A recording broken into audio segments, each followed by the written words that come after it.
What if I told you that the thing holding you back in your fitness journey is not your body, but actually your mind? And that people who achieve long-term fitness success don't have a better genetics or even really try harder, but just have a better mental game. So that's what we've been talking about in the past 9 episodes.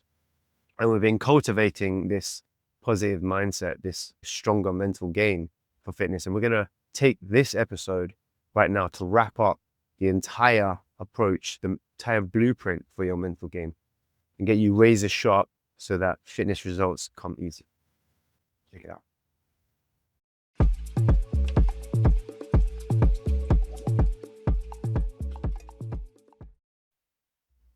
Hello and welcome to episode 30 of the Caveman Show. Yes, I know it has been a long time coming. I took a little break, and by little break, I mean probably over a year. I said to myself I would make 30 episodes, and I literally stopped at episode 29. So I said to myself, now, you know what, I'm just going to bang out this last episode, and then at least I did what I said I was going to do, which is something I pride myself on doing. So here we go, episode 30, and we are wrapping up the 10 parts on the mental game. Now, since it's been a year since the last one, both I and probably you have forgotten what the other 9 parts of the mental game were. So I'm basically just going to riff off the top of my head.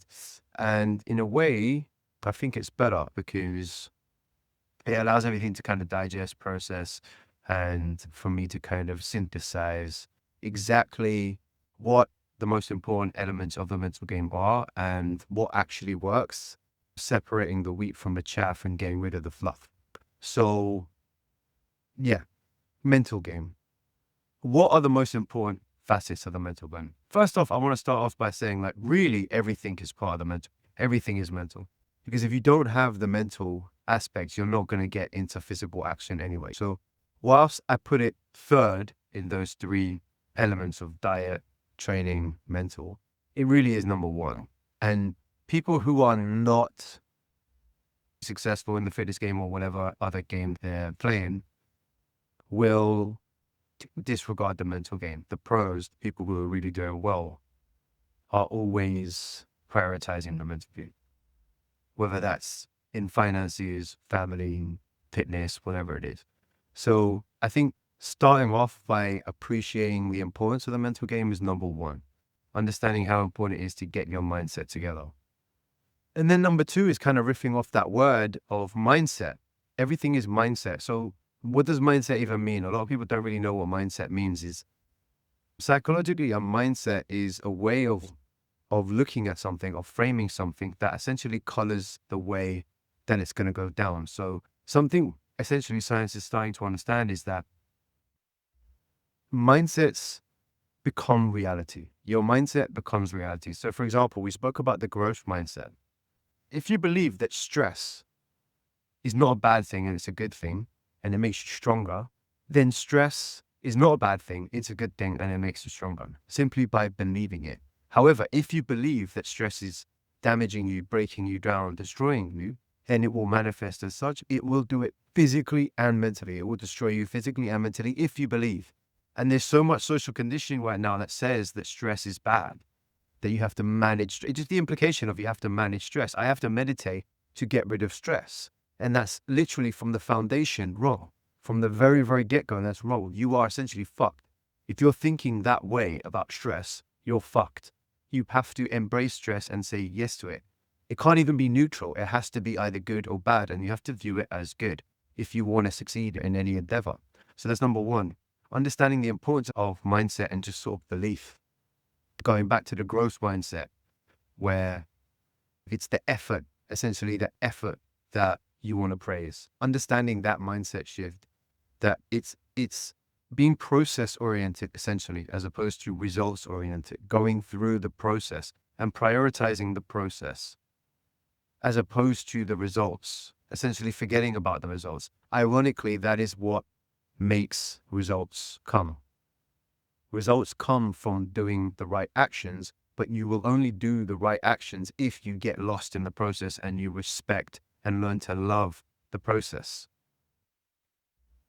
And so recently we did a challenge at my gym, a 30-day challenge. And all it was to show up. And people were really surprised. All I wanted people to do was show up for 10 workouts in 30 days. And people were really, really surprised that's all they had to do.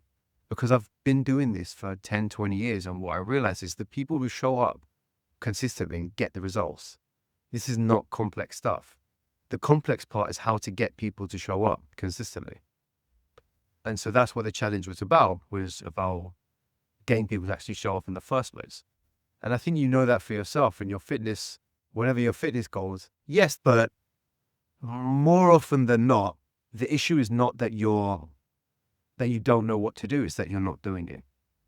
Right? It's that you're not actually showing up to the gym. Okay, so what were we talking about in our mental game episodes? We started off kind of just laying the foundation for the mental game.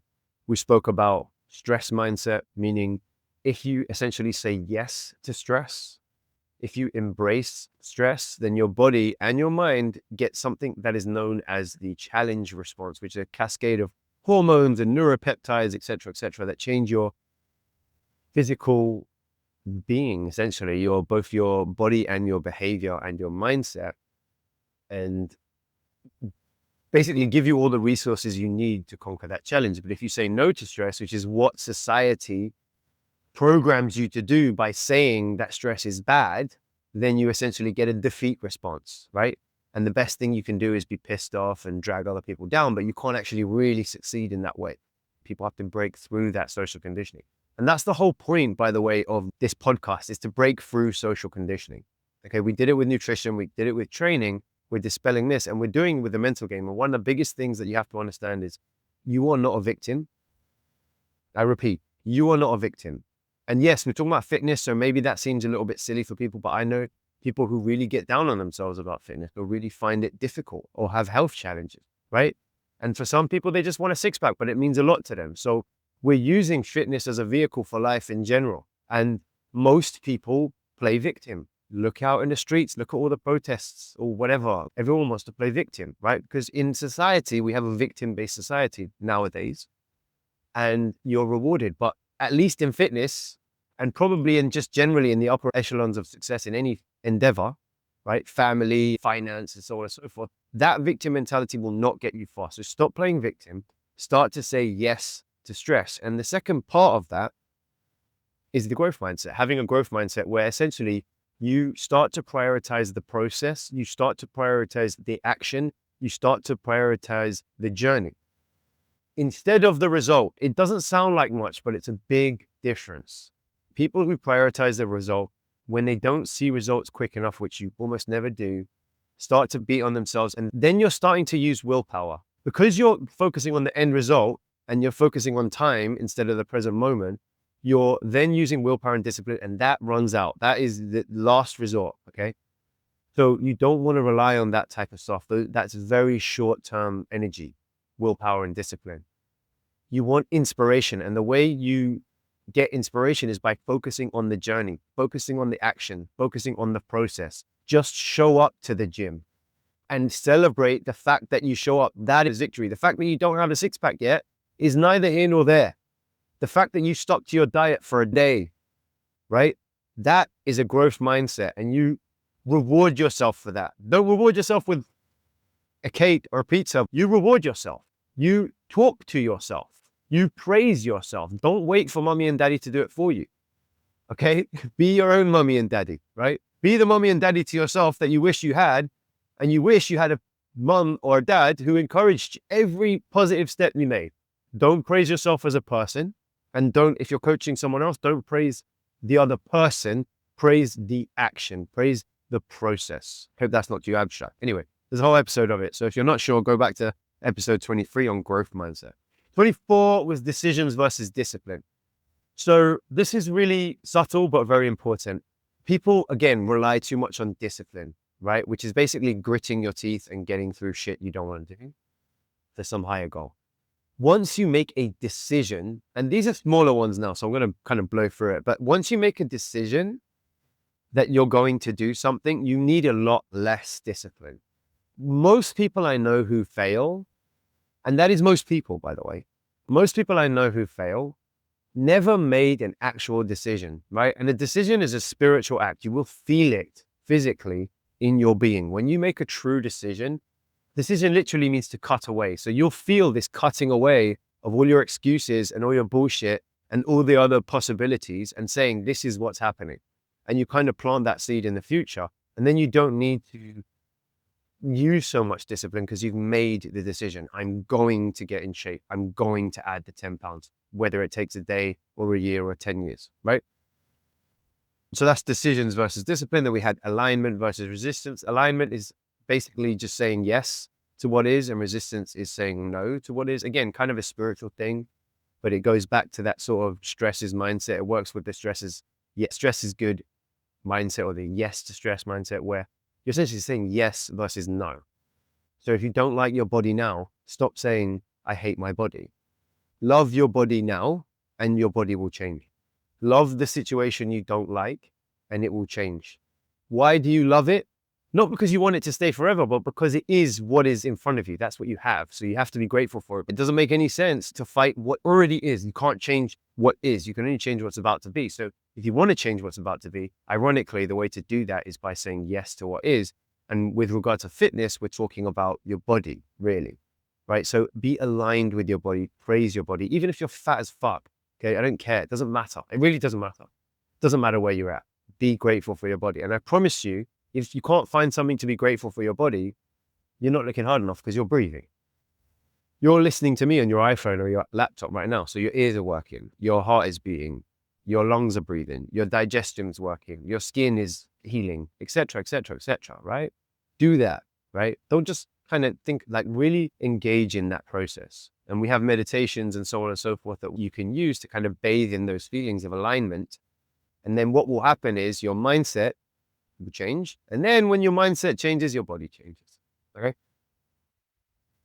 Intuitive eating, we spoke about essentially like you should love your food, right? And you should eat what you want when you're hungry and stop when you're full. Food should be pleasurable, right?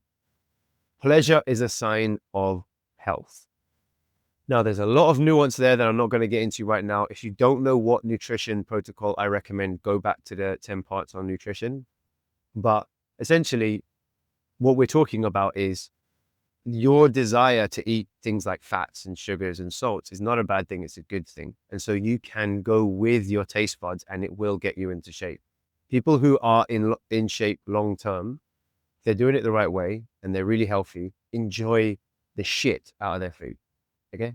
So understand that intuitive eating is always going to be a part of any fitness, long-term fitness journey, a successful one. Next, we had focus, and that's just like a basic principle of whatever you focus on grows. So if you're focused on what's going right or what you're doing right, what will happen is your identity will start to shift and you will start to be the type of person who does shit right.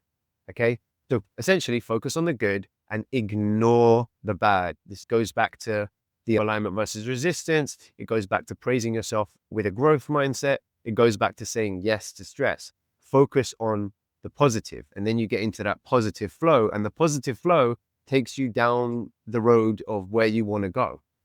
You cannot hate your process or your body enough to get you to the right place. It doesn't work. Those two roads go very far away from each other. You've got to focus on what you love about your body, and that will grow.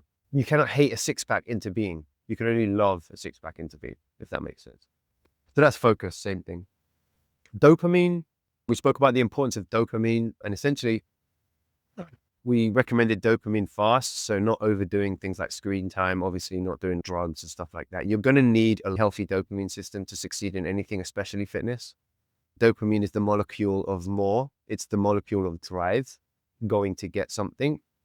And essentially the trick to having a healthy dopamine system is the opposite, which is contentment, being satisfied here and now, right? So there's great books on this that basically says if you want to kind of nourish your dopamine system, you want to nourish your here and now system. And these are two opposite systems usually, right? So you want to be satisfied with what is. Essentially do nothing, relax, stop firing off your dopamine system. And then what happens is your dopamine system charges, and then you can use that energy to take you to where you want to go.